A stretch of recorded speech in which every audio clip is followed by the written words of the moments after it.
Assalomu alaykum. Mening ismim Gulirano. Men Profi universitetining turizm va mehmondo'stligi yo'nalishida 2-bosqich talabasiman.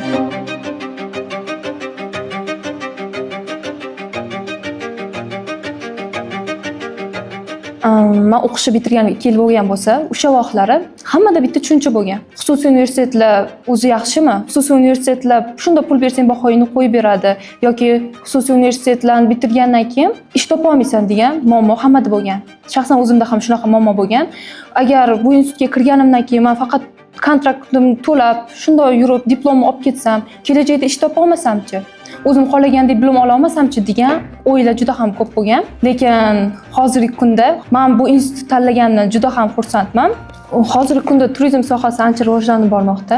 Daromadi ham ancha yaxshi.